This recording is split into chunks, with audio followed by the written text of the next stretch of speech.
அன்பின் இயேசுவே, எங்கள் ஆண்டவரே, எங்களின் மீட்பரே, எங்களை மீட்பதற்காக எங்களுக்காக ஏழையானவரே, பாவங்களை சுமந்தவரே, உமக்கு நன்றி அப்பா. அருள் நிறைந்த மரியே வாழ்க, ஆண்டவர் உம்முடனே, பெண்களுக்குள் ஆசீர் பெற்றவர் நீரே, உம்முடைய திருவயிற்றின் கனியாகிய இயேசுவும் ஆசீர் பெற்றவரே. புனித மரியே, இறைவனின் தாயே, பாவிகளாயிருக்கிற எங்களுக்காக இப்பொழுதும் எங்கள் இறப்பின் வேளையிலும் வேண்டிக்கொள்ளும். ஆமேன். அன்பு அம்மா, இதோ உமது திருமகனினுடைய வார்த்தைகளை நாங்கள் நன்கு அறிந்து கொள்ளவும் அவற்றின்படி வாழவும் எங்களுக்காக வேண்டிக்கொள்ளும்.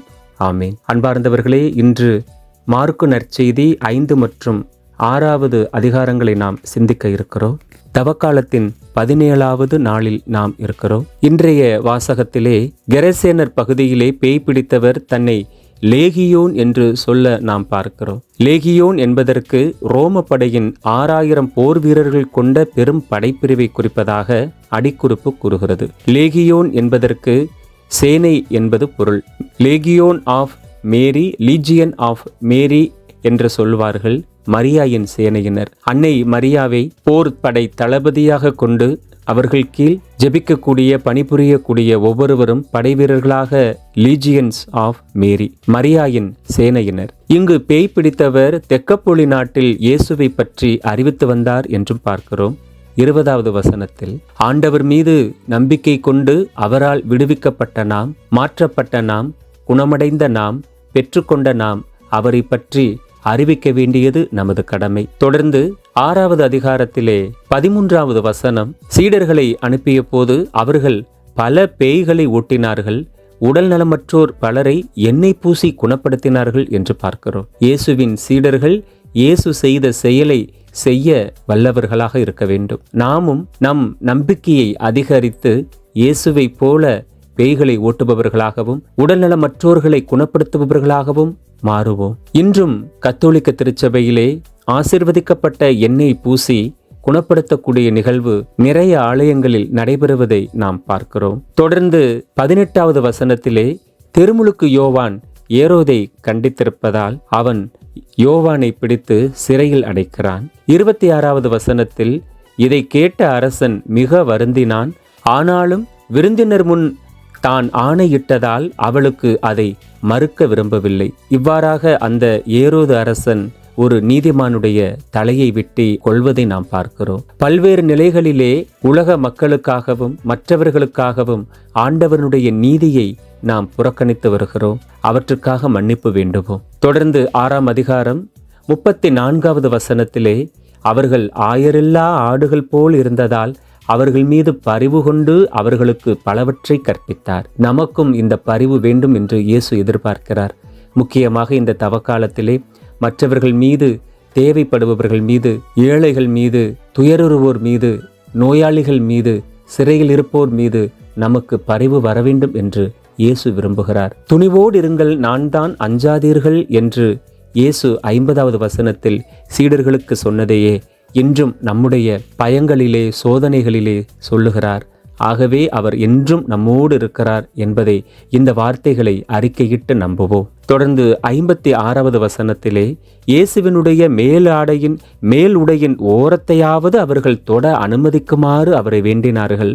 அவரை தொட்ட அனைவரும் நலமடைந்தனர். ஒருத்தருடைய விசுவாசம் மற்ற எல்லாரும் மீட்படைவதற்கு காரணமாக இருக்குது இல்லையா?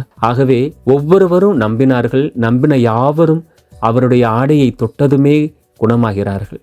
ஏனெனில் இவர்கள் ஏற்கனவே அந்த இரத்தப்போக்கு நோயுடைய அந்த பெண் அவ்வாறாக தனக்குள்ளே நம்பிக்கையோடு சொல்லிக்கொண்ட அந்த வசனத்தை கண்டிப்பாக கேள்விப்பட்டிருக்கிறவர்கள். ஆகவே இவ்வளவு எளிமையாக ரொம்ப சிறிய காரியத்தில் கூட இயேசு உதவி செய்ய நமக்காக காத்திருக்கிறார். ஆனால் நாம் நமது நம்பிக்கையின்மையினால் இயேசுவை அறியாமல், அவரை நினையாமல் நாம் ஒதுக்கி விடுகிறோம். ஆகவே இந்த நற்செய்தி பயணத்தினுடைய முக்கியமான நோக்கம் இயேசுவின் மட்டில் நமக்குள்ள நம்பிக்கையை வளர்ப்பதே. அதற்காக இறைவனிடம் ஜெபிப்போம். தொடர்ந்து இறைவார்த்தைக்கு செவிமடுப்போம். மார்க்கு நற்செய்தி அதிகாரம் 5. கெரசேனர் பகுதியில் பேய் பிடித்தவரை நலமாக்குதல். அவர்கள் கடலுக்கு அக்கறையில் இருந்த கெரசேனர் பகுதிக்கு வந்தார்கள். இயேசு படகை விட்டு இறங்கிய உடனே தீய ஆவி பிடித்த ஒருவர் கல்லறையிலிருந்து அவருக்கு எதிரே வந்தார். கல்லறைகளே அம்மனிதரின் உறைவிடம். அவரை எவராலும் ஒரு பொழுதும் சங்கிலியால் கூட கட்டி வைக்க முடியவில்லை. ஏனெனில் அவரை பலமுறை விலங்குகளாலும் சங்கிலிகளாலும் கட்டியிருந்தும் அவர் சங்கிலிகளை உடைத்து விலங்குகளை தகர்த்து எறிந்தார். எவராலும் அவரை அடக்க இயலவில்லை. அவர் இரவு பகலாய் எந்நேரமும் கல்லறைகளிலும் மலைகளிலும் கூச்சலிட்டு கொண்டிருந்தார். தம்மையே கற்களால் காயப்படுத்தி வந்தார். அவர் தொலைவிலிருந்து இயேசுவை கண்டு ஓடி வந்து அவரை பணிந்து, இயேசுவே, உன்னத கடவுளின் மகனே, உமக்கு இங்கு என்ன வேலை? கடவுளின் மேல் ஆணை, என்னை வதைக்க வேண்டாம் என்று உரத்த குரலில் கத்தினார். ஏனெனில் இயேசு அவரிடம், தீய ஆவியே, இந்த மனிதரை விட்டு போ என்று சொல்லியிருந்தார். அவர் அம்மனிதரிடம், உம் பெயர் என்ன என்று கேட்க, அவர், என் பெயர் லேகியோன், ஏனெனில் நாங்கள் பலர் என்று சொல்லி அந்த பகுதியிலிருந்து தங்களை அனுப்பிவிட வேண்டாமென்று அவரை வருந்தி வேண்டினார். அங்கே மலைப்பகுதியில் பன்றிகள் பெரும் கூட்டமாய் மேய்ந்து கொண்டிருந்தன. நாங்கள் அப்பன்றிகளுக்குள் புகும்படி எங்களை அங்கே அனுப்பிவிடும் என்று தீய ஆவிகள் அவரை வேண்டின. அவரும் அவற்றுக்கு அனுமதி கொடுத்தார். பின் தீய ஆவிகள் வெளியேறி பன்றிகளுக்குள் புகுந்தன. ஏறக்குறைய 2000 பன்றிகள் அடங்கிய அந்த கூட்டம் செங்குத்து பாறையிலிருந்து கடலில் பாய்ந்து வீழ்ந்து மூழ்கியது. பன்றிகளை மேய்த்து கொண்டிருந்தவர்களோ ஓடிப்போய் நகரிலும் நாட்டுப்புறத்திலும் இதை அறிவித்தார்கள். நடந்தது என்னவென்று பார்க்க மக்கள் வந்தனர். அவர்கள் இயேசுவிடம் வந்தபோது பேய் பிடித்திருந்தவர், அதாவது லேகியோன் பிடித்திருந்த அவர், ஆடை அணிந்து அறிவு தெளிவுடன் அமர்ந்திருப்பதைக் கண்டு அச்சமுற்றார்கள். நடந்ததை பார்த்தவர்கள் பேய் பிடித்தவருக்கும் பன்றிகளுக்கும் நேரிட்டதை அவர்களுக்கு எடுத்துரைத்தார்கள். அப்பொழுது அவர்கள் தங்கள் பகுதியை விட்டு போய்விடுமாறு இயேசுவை வேண்டிக் கொண்டார்கள். அவர் படகில் ஏறியதும் பேய் பிடித்திருந்தவர் தாமும் அவரோடு கூட இருக்க வேண்டும் என்று அவரை வேண்டிக் கொண்டார்.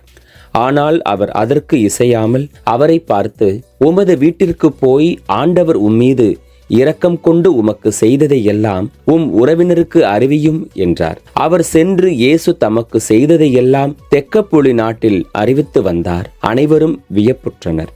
இரத்தப்போக்குடைய பெண் நலம் பெறுதலும் சிறுமி உயிர் பெற்றெழுதலும். இயேசு படகேறி கடலை கடந்து மீண்டும் மறுகரையை அடைந்ததும் பெருந்திரளான மக்கள் அவரிடம் வந்து கூடினர். அவர் கடற்கரையில் இருந்தார். தொழுகை கூட தலைவர்களுள் ஒருவரான யாயிர் என்பவர் வந்து அவரை கண்டு அவரது காலில் விழுந்து, என் மகள் சாகும் தருவாயில் இருக்கிறாள், நீர் வந்து அவள் மீது உம் கைகளை வையும், அப்போது அவள் நலம் பெற்று பிழைத்துக் கொள்வாள் என்று அவரை வருந்தி வேண்டினார். இயேசுவும் அவருடன் சென்றார். பெருந்திரளான மக்கள் அவரை நெருக்கிக் கொண்டே பின்தொடர்ந்தனர். அப்போது 12 ஆண்டுகளாய் இரத்தப்போக்கினால் வருந்திய பெண் ஒருவர் அங்கு இருந்தார்.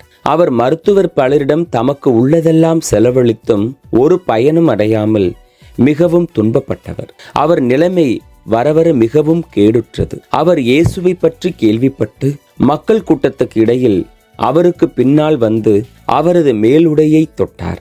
ஏனெனில், நான் அவருடைய ஆடையை தொட்டாலே நலம் பெறுவேன் என்று அப்பெண் எண்ணிக்கொண்டார். தொட்ட உடனே அவருடைய இரத்தப்போக்கு நின்று போயிற்று. அவரும் தம் நோய் நீங்கி நலம் பெற்றதை தம் உடலில் உணர்ந்தார். உடனே இயேசு தம்மிடமிருந்து வல்லமை வெளியேறியதை தம்முள் உணர்ந்து மக்கள் கூட்டத்தை திரும்பி பார்த்து, என் மேலுடையை தொட்டவர் யார் என்று கேட்டார். அதற்கு அவருடைய சீடர்கள் அவரிடம், இம்மக்கள் கூட்டம் உம்மை சூழ்ந்து நெருக்குவதைக் கண்டும் என்னை தொட்டவர் யார் என்கிறீரே என்றார்கள். ஆனால் அவர் தம் மேலுடையை தொட்டவரை காணும்படி சுற்றிலும் திரும்பி பார்த்து கொண்டிருந்தார். அப்போது அப்பெண் தமக்கு நேர்ந்ததை அறிந்தவராய் அஞ்சி நடுங்கிக் கொண்டு அவர் முன் வந்து விழுந்து நிகழ்ந்தது அனைத்தையும் அவரிடம் சொன்னார். இயேசு அவரிடம், மகளே, உனது நம்பிக்கை உன்னை குணமாக்கிற்று, அமைதியுடன் போ, நீ நோய் நீங்கி நலமாயிரு என்றார். அவர் தொடர்ந்து பேசிக் கொண்டிருந்த போது தொழுகை கூட தலைவருடைய வீட்டிலிருந்து ஆள்கள் வந்து அவரிடம், உம்முடைய மகள் இறந்து விட்டால் போதகரை ஏன் இன்னும் தொந்தரவு செய்கிறீர் என்றார்கள். அவர்கள் சொன்னது இயேசுவின் காதில் விழுந்ததும் அவர் தொழுகை கூட தலைவரிடம், அஞ்சாதீர், நம்பிக்கையை மட்டும் விடாதீர் என்று கூறினார். அவர் பேதுரு, யாக்கோபு, யாக்கோபின் சகோதரரான யோவான் ஆகியோரை தவிர வேறொருவரையும் தம்முடன் வரவிடவில்லை. அவர்கள் தொழுகை கூட தலைவரின் வீட்டிற்கு சென்றார்கள். அங்கே அமளியையும் மக்கள் அழுது ஓலமிட்டு புலம்புவதையும் இயேசு கண்டார். அவர் உள்ளே சென்று, ஏன் இந்த அமளி, ஏன் இந்த அழுகை? சிறுமி இறக்கவில்லை, உறங்குகிறாள் என்றார். அவர்கள் அவரை பார்த்து நகைத்தார்கள். ஆனால் அவர் அனைவரையும் வெளியேற்றிய பின் சிறுமியின் தந்தையையும் தாயையும் தம்முடன் இருந்தவர்களையும் கூட்டிக் கொண்டு அச்சிறுமி இருந்த இடத்திற்கு சென்றார். சிறுமியின் கையை பிடித்து அவளிடம் தலித்தா கூம் என்றார். அதற்கு சிறுமி, உனக்கு சொல்லுகிறேன், எழுந்திடு என்பது பொருள். உடனே அச்சிறுமி எழுந்து நடந்தாள். அவள் 12 வயது ஆனவள். மக்கள் பெரிதும் மலைத்து போய் மெய்மறந்து நின்றார்கள். இதை யாருக்கும் தெரிவிக்க கூடாது என்று அவர் அவர்களுக்கு கண்டிப்பாய் கட்டளையிட்டார். அவளுக்கு உணவு கொடுக்கவும் சொன்னார். மார்க்கு நற்செய்தி அதிகாரம் 6. சொந்த ஊரில் இயேசு புறக்கணிக்கப்படுதல். அவர் அங்கிருந்து புறப்பட்டு தமது சொந்த ஊருக்கு வந்தார். அவருடைய சீடரும் அவரை பின்தொடர்ந்தனர். ஓய்வு நாள் வந்தபோது அவர் தொழுகை கூடத்தில் கற்பிக்க தொடங்கினார். அதை கேட்ட பலர் வியப்பில் ஆழ்ந்தனர். அவர்கள், இவருக்கு இவையெல்லாம் எங்கிருந்து வந்தன? என்னே இவருக்கு அருளப்பட்டுள்ள ஞானம்? என்னே இவருடைய கைகளால் ஆகும் வல்ல செயல்கள்? இவர் தச்சர் அல்லவா? மரியாவின் மகன்தானே? யாக்கோபு, யோசே, யூதா, சீமோன் ஆகியோர் இவருடைய சகோதரர் அல்லவா?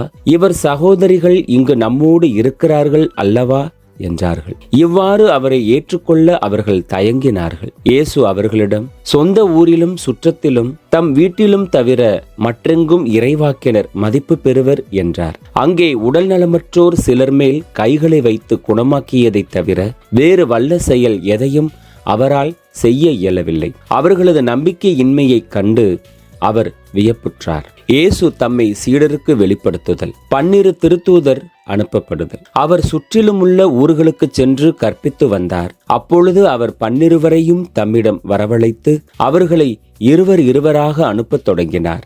அவர்களுக்கு தீய ஆவிகள் மீது அதிகாரமும் அளித்தார். மேலும் பயணத்திற்கு கைத்தடி தவிர உணவு, பை, இடைக்கச்சையில் செப்புக்காசு முதலிய வேறு எதையும் நீங்கள் எடுத்துக்கொண்டு போக வேண்டாம். ஆனால் மிதியடி போட்டுக் கொள்ளலாம். அணிந்திருக்கும் அங்கி ஒன்றே போதும் என்று அவர்களுக்கு கட்டளையிட்டார். மேலும் அவர், நீங்கள் எங்கேயாவது ஒரு வீட்டுக்குள் சென்றால் அங்கிருந்து புறப்படும் வரை அவ்வீட்டிலேயே தங்கி இருங்கள். உங்களை எந்த ஊராவது ஏற்றுக்கொள்ளாமலோ உங்களுக்கு செவிசாய்க்காமலோ போனால் அங்கிருந்து வெளியேறும் பொழுது உங்கள் கால்களில் படிந்துள்ள தூசையை உதறிவிடுங்கள். இதுவே அவர்களுக்கு எதிரான சான்றாகும் என்று அவர்களுக்கு கூறினார். அப்படியே அவர்கள் புறப்பட்டு சென்று மக்கள் மனமாற வேண்டுமென்று பறைசாற்றினார்கள். பல பேய்களை ஓட்டினார்கள். உடல்நலமுற்றோர் பலரை எண்ணெய் பூசி குணப்படுத்தினார்கள். திருமுழுக்கு யோவான் கொல்லப்படுதல். இயேசுவின் பெயர் எங்கும் பரவியது. ஏரோது அரசனும் அவரை பற்றி கேள்வியுற்றான். சிலர், இறந்த திருமுழுக்கு யோவான் உயிருடன் எழுப்பப்பட்டு விட்டார், இதனால்தான் இந்த வல்ல செயல்கள் இவரால் ஆற்றப்படுகின்றன என்றனர். வேறு சிலர், இவர் எலியா என்றனர். மற்றும் சிலர், ஏனைய இறைவாக்கினரைப் போல் இவரும் ஒரு இறைவாக்கினரே என்றனர். இதை கேட்ட ஏரோது, இவர் யோவானே, அவர் தலையை நான் வெட்டச் செய்தேன், ஆனால் அவர் உயிருடன் எழுப்பப்பட்டு விட்டார் என்று கூறினான். இதே ஏரோது தன் சகோதரனான பிலிப்பின் மனைவி ஏரோதியாவை மனைவியாக்கி கொண்டிருந்தான். அவள் பொருட்டு ஆளனுப்பி யோவானை பிடித்து கட்டி சிறையில் அடைத்திருந்தான். ஏனெனில் யோவான் ஏரோதிடம், உம் சகோதரர் மனைவியை நீர் வைத்திருப்பது முறையல்ல என சொல்லி வந்தார். அப்போது ஏரோதியா அவர் மீது காழ்ப்புணர்வு கொண்டு அவரை கொலை செய்ய விரும்பினாள். ஆனால் அவளால் இயலவில்லை. ஏனெனில் யோவான் நேர்மையும் தூய்மையும் உள்ளவர் என்பதை ஏரோது அறிந்து அஞ்சி அவருக்கு பாதுகாப்பு அளித்து வந்தார். அவர் சொல்லை கேட்டு மிக குழப்பமுற்ற போதிலும் அவருக்கு மனமுவந்து செவிசாய்த்தான். ஒரு நாள் ஏரோதியாவுக்கு நல்ல வாய்ப்பு ஒன்று கிடைத்தது. ஏரோது தன் பிறந்த நாளில் அரசவையினருக்கும் 1000 தலைவர்களுக்கும் கலிலேய முதன்மை குடிமக்களுக்கும் ஒரு விருந்து படைத்தான். அப்போது ஏரோதியாவின் மகள் உள்ளே வந்து நடனமாடி ஏரோதையும் விருந்தினரையும் அகமகிழச் செய்தாள். அரசன் அச்சிறுமியிடம், உனக்கு என்ன வேண்டுமானாலும் கேள், தருகிறேன் என்றான். நீ என்னிடம் எது கேட்டாலும், ஏன் என் அரசில் பாதியையே கேட்டாலும் உனக்கு தருகிறேன் என்றும் ஆணையிட்டு கூறினான். அவள் வெளியே சென்று நான் என்ன கேட்கலாம் என்று தன் தாயை வினவினாள். அவள், திருமுழுக்கு யோவானின் தலையை கேள் என்றாள். உடனே சிறுமி அரசனிடம் விரைந்து வந்து, திருமுழுக்கு யோவானின் தலையை ஒரு தட்டில் வைத்து இப்போதே எனக்கு கொடும் என்று கேட்டாள். இதை கேட்ட அரசன் மிக வருந்தினான். ஆனாலும் விருந்தினர் முன் தான் ஆணையிட்டதால் அவளுக்கு அதை மறுக்க விரும்பவில்லை. உடனே அரசன் ஒரு காவலனை அனுப்பி யோவானுடைய தலையை கொண்டு வருமாறு பணித்தான். அவன் சென்று சிறையில் அவருடைய தலையை வெட்டி அதை ஒரு தட்டில் கொண்டு வந்து அச்சிறுமியிடம் கொடுக்க, அவளும் அதை தன் தாயிடம் கொடுத்தாள். இதை கேள்வியுற்ற யோவானுடைய சீடர்கள் வந்து அவருடைய உடலை எடுத்துச் சென்று ஒரு கல்லறையில் வைத்தார்கள். 5000 பேருக்கு உணவு அளித்தல். திருத்தூதர்கள் இயேசுவிடம் வந்து கூடி தாங்கள் செய்தவை கற்பித்தவை எல்லாம் அவருக்கு தெரிவித்தார்கள். அவர் அவர்களிடம், நீங்கள் பாலை நிலத்திலுள்ள தனிமையான ஒரு இடத்திற்கு சென்று சற்று ஓய்வெடுங்கள் என்றார். ஏனெனில் பலர் வருவதும் போவதுமாய் இருந்ததால் உண்பதற்கு கூட அவர்களுக்கு நேரம் கிடைக்கவில்லை.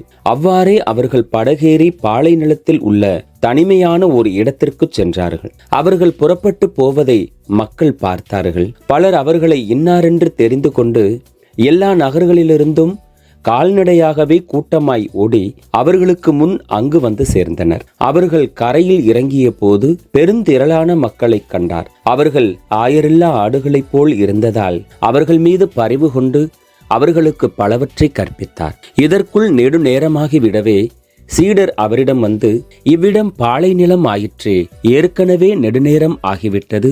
சுற்றிலுமுள்ள பட்டிகளுக்கும் ஊர்களுக்கும் சென்று உண்பதற்கு ஏதாவது அவர்களே வாங்கிக் கொள்ளுமாறு நீர் மக்களை அனுப்பிவிடும் என்றனர்.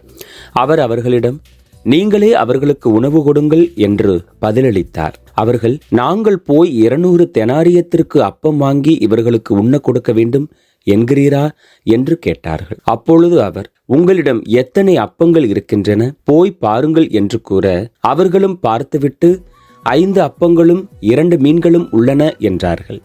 அவர் எல்லாரையும் பசும் புல்தரையில் அமரச் செய்யும்படி சீடர்களை பணித்தார். மக்கள் 100 பேராகவும் 50 பேராகவும் வரிசை வரிசையாய் அமர்ந்தனர். அவர் அந்த 5 அப்பங்களையும் 2 மீன்களையும் எடுத்து வானத்தை அண்ணாந்து பார்த்து கடவுளை போற்றி அப்பங்களை பிட்டு அவர்களுக்கு பரிமாறுவதற்காக தம் சீடரிடம் கொடுத்தார். அவ்வாறே அந்த 2 மீன்களையும் எல்லாருக்கும் பகிர்ந்தளித்தார். அனைவரும் வயிறார உண்டனர். பின் எஞ்சிய அப்பத்துண்டுகளையும் மீன் துண்டுகளையும் 12 கூடைகள் நிறைய எடுத்தனர். அப்பம் உண்ட ஆண்களின் தொகை 5000. கடல் மீது நடத்தல். இயேசு கூட்டத்தினரை அனுப்பி கொண்டிருந்தார். அப்பொழுது தம் சீடரையும் உடனே படகேறி தமக்கு முன் அக்கறையில் உள்ள பெத்சாயிதாவுக்கு செல்லுமாறு அவர் கட்டாயப்படுத்தினார். அவர் அவர்களிடமிருந்து விடை பெற்றுக் கொண்டு இறைவனிடம் வேண்டுவதற்காக ஒரு மலைக்கு சென்றார். பொழுது சாய்ந்த பிறகும் படகு நடுக்கடலில் இருந்தது. ஆனால் அவர் தனியே கரையில் இருந்தார். அப்போது எதிர்காற்று அடித்தது. சீடர்கள் தண்டுவலிக்க பெரிதும் வருந்துவதைக் கண்ட அவர் கடல் மீது நடந்து அவர்களை நோக்கி வந்தார். அவர்களை கடந்து செல்ல விரும்பினார். அப்போது ஏறக்குறைய 4ஆம் காவல் வேளை. அவர் கடல் மீது நடப்பதைக் கண்டு அது பேய் என்று எண்ணி அவர்கள் அலறினார்கள். ஏனெனில் எல்லாருமே அவரை கண்டு அஞ்சி கலங்கினர். உடனே இயேசு அவர்களிடம் பேசினார். துணிவோடிருங்கள், நான் தான், அஞ்சாதீர்கள் என்றார். பிறகு அவர்களோடு படகில் ஏறினார். காற்று அடங்கியது. அவர்கள் மிக மிக மலைத்து போனார்கள். ஏனெனில் அப்பங்கள் பற்றிய நிகழ்ச்சியை அவர்கள் புரிந்து கொள்ளவில்லை. அவர்கள் உள்ளம் மழுங்கி போயிருந்தது. கெனசரேத்தில் நலமளித்தல். அவர்கள் மறுகரைக்கு சென்று கெனசரேத்து பகுதியை அடைந்து படகை கட்டி நிறுத்தினார்கள். அவர்கள் படகை விட்டு இறங்கிய உடனே மக்கள் இயேசுவை இன்னாரென்று கண்டுணர்ந்து அச்சுற்று பகுதியெங்கும் ஓடிச் சென்று அவர் இருப்பதாக கேள்விப்பட்ட இடங்களுக்கெல்லாம் நோயாளர்களை படுக்கையில் கொண்டு வரத் தொடங்கினார்கள். மேலும் அவர் சென்ற ஊர்கள், நகர்கள், பட்டிகள் அனைத்திலும் உடல் நலம் குன்றியோரை பொதுவிடங்களில் கிடத்தி அவருடைய மேலுடையின் ஓரத்தையாவது அவர்கள் தொட அனுமதிக்குமாறு அவரை வேண்டினார்கள். அவரை தொட்ட அனைவரும் நலமடைந்தனர்.